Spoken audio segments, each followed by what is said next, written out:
Continuamos en alta frecuencia, edición de jueves 2 de julio, y lo comentamos en la apertura. Nos íbamos a ir nuevamente a nuestro hermano país plurinacional de Bolivia, más precisamente a dialogar con Elmer Peña. Él es comunicador de la Red de la Diversidad y de Radio Guaynatambo. ¿Nos escuchás, Elmer? Hola, buenos días. Sí, les escucho. Muchas gracias por este diálogo. Te saludan Melissa, Gisela. ¿Qué tal, Elmer? Buen día. Hola, Gisela. Buenos días. Elmer, un gusto dialogar nuevamente contigo. Recordábamos hace un mes aproximadamente, charlábamos y ya tú nos contabas que llevaban desde el 1 de mayo toda una serie de movilizaciones y protestas en Bolivia, en diferentes ciudades. ¿Cómo ha sido este devenir, este tiempo, desde el sector popular? Bueno, inicialmente, gran saludo para las compañeras que están acompañándote y también para la audiencia de tu emisora. Sí, evidentemente hemos transcurrido 53 días de movilización de parte de los sectores populares, como decíamos en la anterior entrevista, con reivindicando algunos derechos que se nos estaban queriendo conculcar, ¿no? Que se habían alcanzado a través de una serie de luchas que habíamos tenido, ¿no? Como movimiento popular. Entonces estábamos interpelando en la necesidad de preservar nuestros derechos, tanto colectivos como también nacionales, ¿no? En cuanto a la defensa de los recursos naturales, las condiciones laborales, las condiciones de salud, beneficio en realidad para del uso de los bienes comunes. Ha sido una lucha bastante ardua, seguramente se ha manifestado en diferentes medios de comunicación, se han cortado las rutas, ¿no? Prácticamente de todo el país, ¿no? De los 9 departamentos que cuenta Bolivia estaban bloqueados prácticamente 7 departamentos, ¿no? Entonces ha sido una lucha ardua y ha sido enfrentar, digamos, un proceso de desgaste, ¿no? El gobierno ha tomado la opción de desgastar, o sea, dando largas, digamos, a un posible diálogo, ¿no? Pero que en realidad lo que pretendía era desgastar al movimiento en cuanto a su permanencia, ¿no? En los puntos de bloqueo, ¿no? Por todo lo que significa la logística, la circulación de la gente, ¿no? Y también, por otra parte, también la gente de las ciudades que se sentían afectadas, ¿no? De las 3 principales ciudades, especialmente de 2 ciudades, La Paz, Cochabamba y Oruro, que se sentían afectados, y las poblaciones urbanas, también estaban, digamos, molestas, ¿no? Porque les afectaba en su suministro diario, ¿no? De alimentos, de medicamentos y de toda la actividad económica, ¿no? Que significa la circulación. Entonces, en ese entendido, también gran parte de la población urbana estaba molesta, ¿no? con las medidas, ¿no? Entonces, aprovechando esto, el gobierno ha empezado a incentivar unos criterios de información que estaban centrados en que a partir de Evo Morales y la región del Chapare se estaría orquestando, digamos, un golpe de Estado. Evidentemente se había pedido la renuncia, ¿no? Los diferentes puntos de bloqueo y los sectores sociales habían pedido la renuncia, ya que la atención del gobierno era no mostraba predisposición a poder, digamos, retroceder en cuanto a sus medidas de privatización, de reducción del gasto público, ¿no? De afectación al tema laboral, impositivo, etcétera. Entonces no daba muestras, digamos, nominalmente sí, ¿no? A través de la prensa decía que quería el diálogo, pero de forma efectiva no había un acercamiento, ¿no? Entonces ese proceso de desgaste ha ocasionado que, bueno, inicialmente se busque llegar a un acuerdo con la central obrera, aunque sectores de campesinos que eran los movilizados no estaban de acuerdo.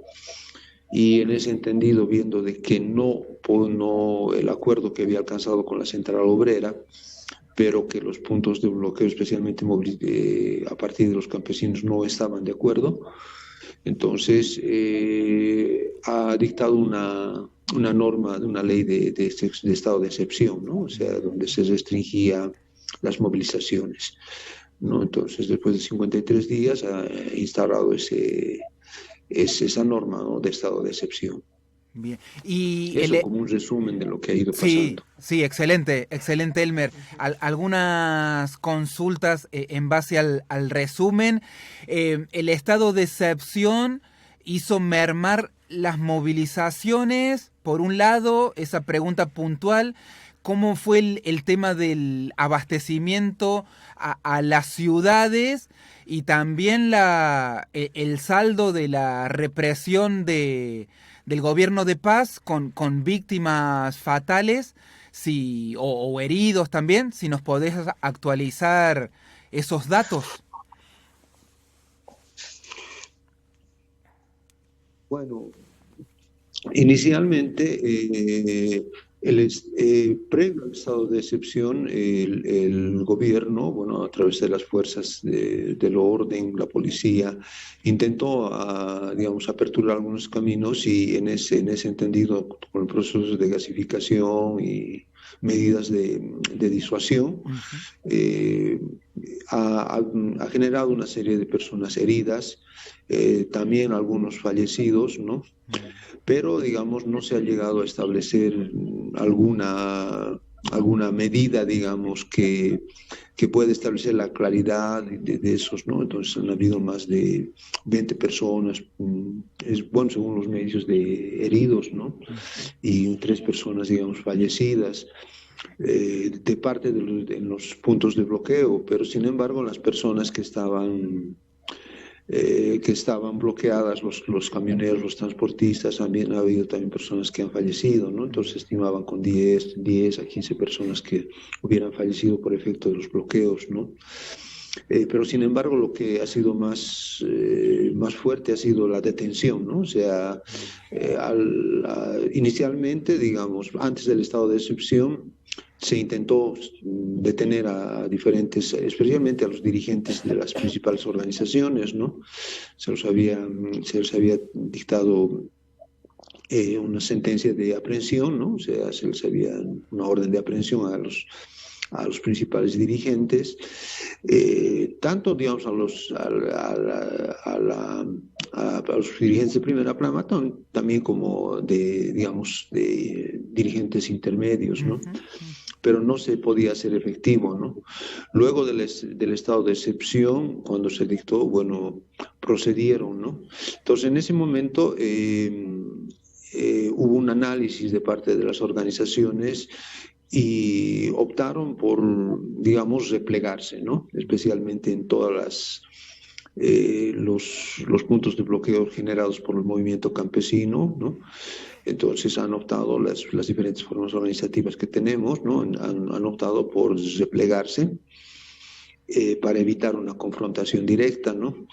Pero sin embargo, el gobierno ha empezado a iniciar una serie de presiones para amedrentar, ¿no? En este momento nos encontramos en un proceso de amedrentamiento, digamos, a los dirigentes, ¿no? O sea, una simulada, digamos, puesta en escena de que hay que mantener el orden, ¿no? Pero sin embargo las medidas son bastante autoritarias, ¿no? O sea, pretenden, digamos, establecer la autoridad a través del amedrentamiento a los dirigentes, ¿no? Se sigue tanto a través del órgano ejecutivo como del órgano legislativo, se está presionando por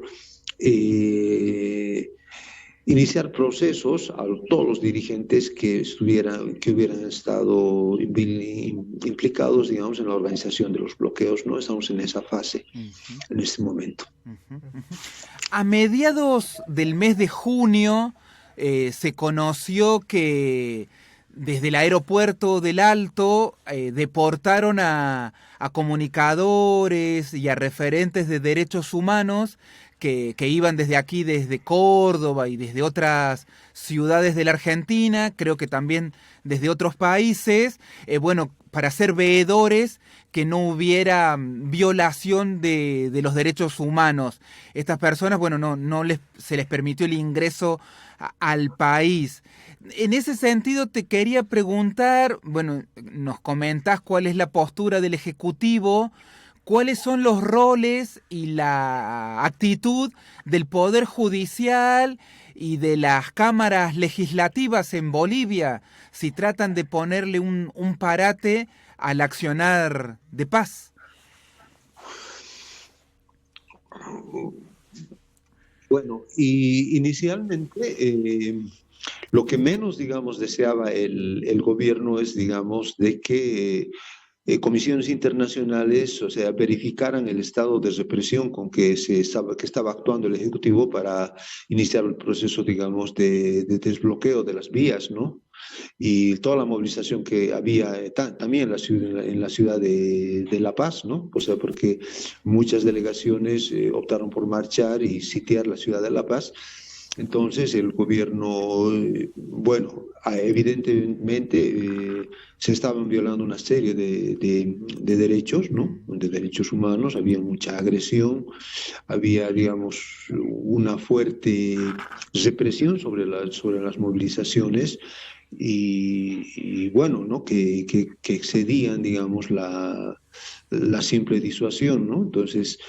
Entonces no quería mostrar esa imagen, entonces cuando se supo de que esta comisión que estaba de parte de ciudadanos argentinos involucrados con organizaciones de derechos humanos, o sea, lo primero que tomaron la atención es de parte del Ejecutivo establecer, digamos, el marco legal a través de la Cancillería, ¿no? Si tenían, digamos, un marco de legalidad, digamos, ¿no? Entonces establecieron en ese marco de legalidad, entonces establecieron que no habían comunicados oficiales, o sea, no habría sido una delegación oficial, una serie de argumentos para cuestionar, digamos, su presencia, ¿no? Entonces, que no habían sido, y es obvio, ¿no? Que el gobierno de Milei a nivel de cancillerías no iban a permitir que organizaciones, porque evidentemente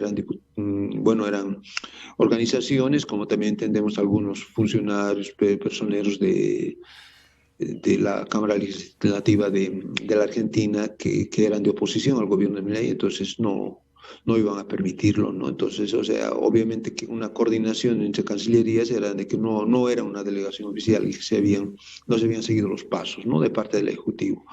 Inmediatamente el legislativo, bueno, porque en este momento el legislativo está manejado por prácticamente por un 90% de fuerzas de derecha, ¿no? Son tres a cuatro organizaciones, pero todas son desde la extrema derecha hasta centro derecha, y digamos, el movimiento popular solamente alcanza a muy pocos diputados que no tienen mucha fuerza, ¿no? Entonces, a nivel del legislativo, habían cuestionado la parte, digamos, de intromisión, digamos, en cuanto a la política, digamos, nacional, ¿no? O sea, una violación a la soberanía que no podía permitirla. Entonces, también se sumaron inmediatamente a cuestionar a la presencia de esto y digamos, ambos coincidieron en deportarlos de nuevo a la ciudad de origen, ¿no? Los deportaron a Santa Cruz y de Santa Cruz a la Argentina, ¿no? Entonces, evidentemente, aquí derechos humanos tampoco no hizo, ni el defensor del pueblo no emitieron ningún criterio, ¿no? O sea, se alinearon a que teóricamente no había habido una notificación oficial, no sería una comisión de carácter oficial, ¿no? Pero, sin embargo, la misión de establecer a nivel internacional una verificación del estado de situación de los derechos humanos era necesaria, ¿no? O sea, el movimiento popular os consideraba, ¿no? Y siempre, a través de los medios que tenía, siempre reclamaban que la Comisión Interamericana de Derechos Humanos viniera a verificar el estado de situación de los derechos humanos en estos momentos de fuerte represión, de fuerte violación de los derechos humanos. Elmer, quería preguntarte si frente a esta creciente crisis política, social, con este estado de excepción, estado de emergencia, si vos ves particularmente algún margen de diálogo con el gobierno o cómo ves el escenario para las próximas semanas, o si va a haber una especie de salida política o un endurecimiento del conflicto. Bueno, en este momento el estado de excepción inicialmente limita la posibilidad de realizar reuniones, ¿no? Reuniones de las organizaciones, ¿no? Si bien evidentemente no puede, digamos, privarlas en su totalidad, pero sin embargo hay un movimiento de inteligencia de parte del Estado que está atento a cualquier, digamos, proceso de reorganización de nuestras organizaciones naturales, ¿no? Nosotros tenemos mecanismos de organizaciones naturales desarrollados que nos permiten rápidamente, digamos, convocar a reuniones, asambleas, qué sé yo, para determinar cosas. Entonces, cuando ellos identifican que son organizaciones que, como por decir, la organización de campesinos, las organizaciones indígenas, las organizaciones gremiales, ¿no? Del gremio, entonces inmediatamente, digamos, van a amedrentar a la gente para que no, y además está prohibido, se recuerda, ¿no? Hay un fuerte proceso de información de parte del Ejecutivo a través de los medios de comunicación, orientando a la gente de que la vida sigue normal, pero no te puedes, digamos, no puede haber movilizaciones, ¿no? Y en ese momento, digamos, antes del estado de excepción se había firmado un acuerdo con la Central Obrera, donde se establecían algunos puntos que eran, digamos, que eran favorables a poder entrar un proceso de negociación en cuanto a, por una parte, a la preservación de los derechos de los dirigentes, ¿no? En el primer punto. Entonces, ese punto establecía de que no hubiera una persecución política sobre los dirigentes, ¿no? Y que no hubiera, digamos, observaciones o disuasiones a los movimientos organizativos, ¿no? Entonces, eso no, bueno, ese acuerdo no está siendo cumplido, o sea, tampoco en este momento tiene mecanismos de exigencia, ¿no? Por otra parte, en el asunto de recursos naturales se había establecido de que necesariamente tendrían que cualquier norma que establezca la forma de aprovechamiento de los recursos naturales necesariamente tendría que ser consultada y debatida con las organizaciones, también con el Parlamento, ¿no? y con la población, inclusive para sí, digamos, afectar a la constitución política del Estado para establecer cómo se va, si hubiera una autorización para la modificación o no, ¿no? Entonces había ese acuerdo. Pero en este momento el gobierno hábilmente está, digamos, no está, digamos, tratando de cumplir ese acuerdo y no está tratando, tampoco las organizaciones en este momento pueden, digamos, interpelar, ¿no? Porque rápidamente son, digamos, no reprimidas, pero sino disuadidas, ¿no? O sea, a través del amedrentamiento. Ese es el asunto, ¿no? Ahora, pero hay otro problema, ¿no? El problema económico, uno de los problemas ha sido el asunto del combustible. La provisión tanto de diésel como de gasolina es deficiente, no pueden cubrir.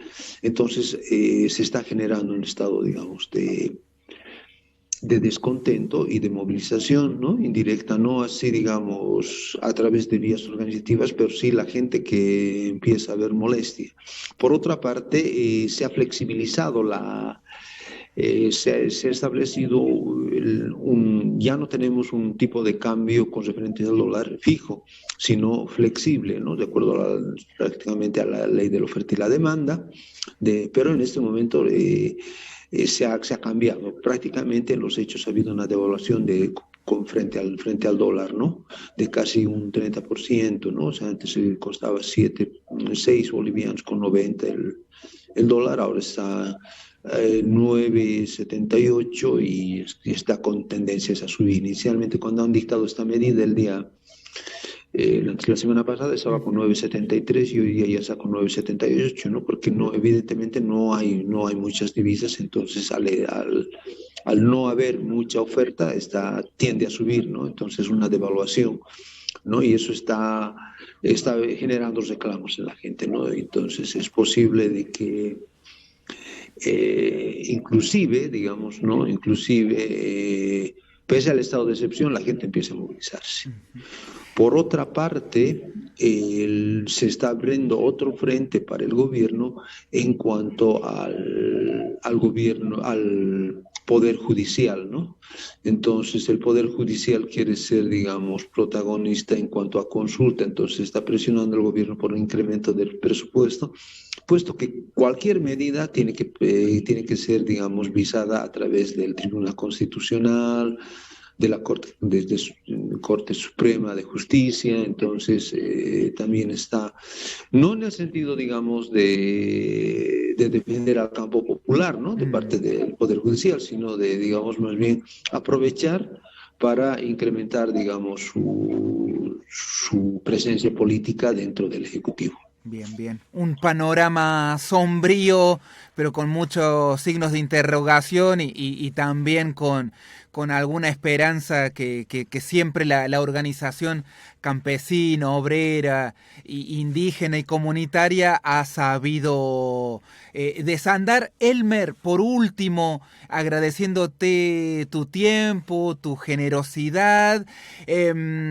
¿Cómo consiguen realizar, si es que todavía se pueden hacer, las actividades comunitarias ahí en Guaynatambo, en la red de la diversidad? ¿Pueden funcionar con, entre comillas, una normalidad? ¿La gente puede ir a la universidad, a sus trabajos, más allá de la excepción? ¿Sigue esa vida barrial, comunitaria, vecinal desarrollándose? Sí, bueno, por parte, o sea, aparentemente, en realidad, digamos, el movimiento popular más bien ha servido para que nos rearticulemos y empecemos a establecer horizontes de sentido común, ¿no? De sentido de disponibilidad hacia crearnos un nuevo horizonte político, ¿no? Entonces nos ha servido como campo popular para reafirmarnos en cuanto a nuestros derechos alcanzados, ¿no? Entonces no ha significado en sí, no, digamos, un desánimo de la gente, de las organizaciones, ¿no? O sea, políticamente las organizaciones populares, como la gente de base, o sea, está en cuestionamiento, digamos, a establecer, a que sean conculcados sus derechos, ¿no? En cuanto especialmente al bien común, ¿no? Al bien público. Y también, digamos, al asunto del abuso de parte del capital frente al trabajo, ¿no? Entonces, la gente digamos, está en cuestionamiento. Ahora, la actividad, digamos, la actividad no está siendo, es normal, ¿no? Pero no, nosotros como organización, o sea, los medios de comunicación no están siendo, digamos, todavía en este momento víctimas de cesamientos, de obstaculización de su trabajo, no. Pero, digamos, lo que sí se nota es que están atentos, ¿no? Están viendo cómo va, en qué medida, digamos, estas organizaciones van a enfrentar, cómo van a, ante qué se van a enfrentar, ante qué formas organizativas se van a enfrentar porque estamos en esa pugna, ¿no? Ujú. O sea, en este momento el gobierno también, si bien tenía una iniciativa muy fuerte, digamos, de implementar unas medidas muy agresivas en cuanto a beneficencias para la empresa privada, en realidad para el capital, ¿no?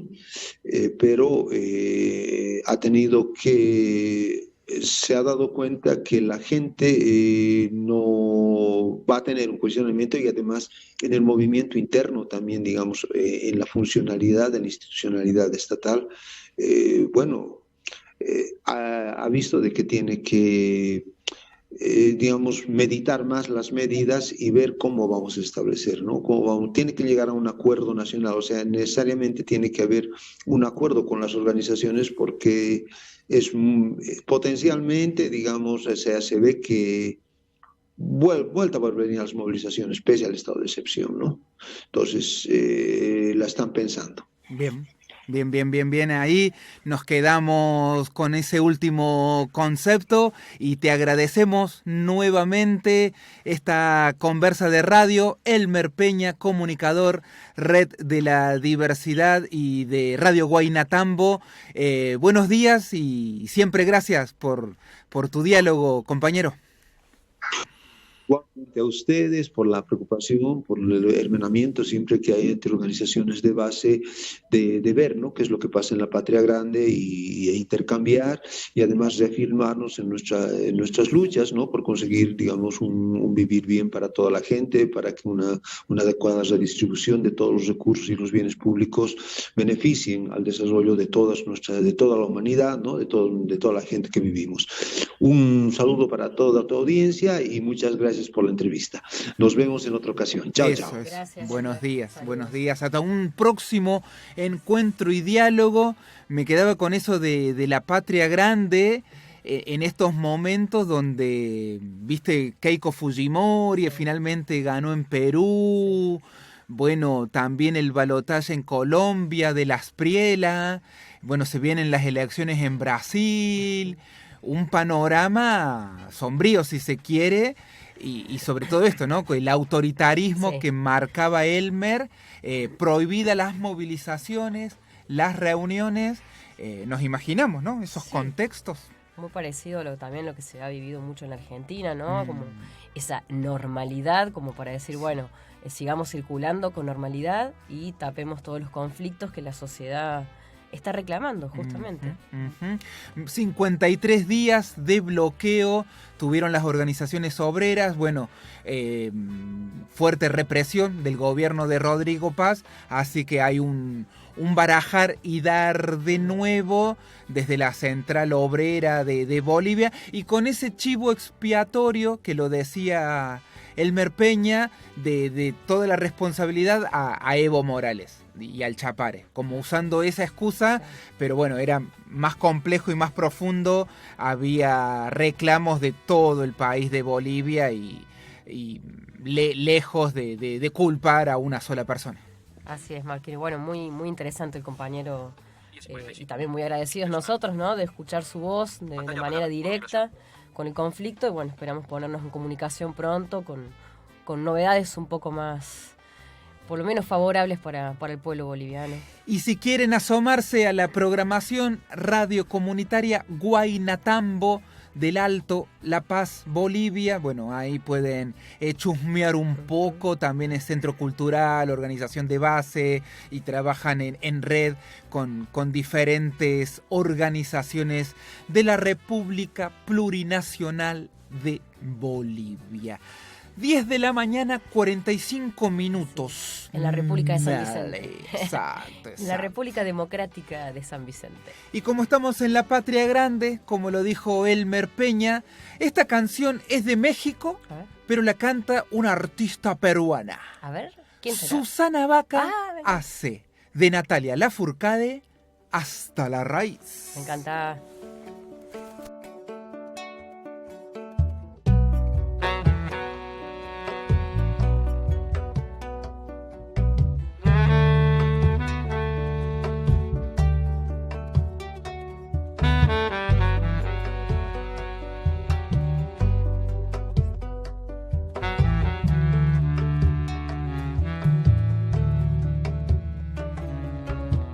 Ando cruzando ríos, andando selvas, amando el sol. Cada día sigo sacando espinas de lo profundo del corazón. En la noche sigo encendiendo sueños para limpiar con el humo sagrado cada recuerdo. Cuando escribo tu nombre en la arena blanca con fondo azul, cuando miro al cielo en la forma cruel de una nube gris, aparezcas tú. Una tarde subo una alta loma, mire el pasado, sabrás que no te he olvidado. Yo te llevo dentro hasta la raíz, y por más que crezca vas a estar aquí. Aunque yo me oculte tras la montaña y encuentre un campo lleno de caña, no habrá manera, mi rayo de luna, que tú te vayas.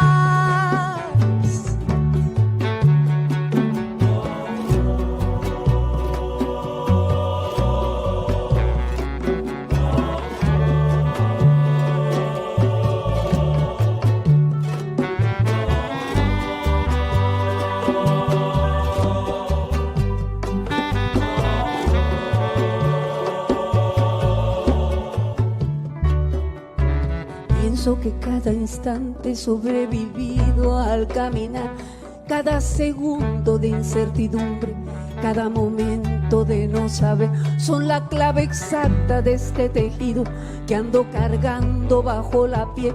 Así te protejo, aquí sigues dentro.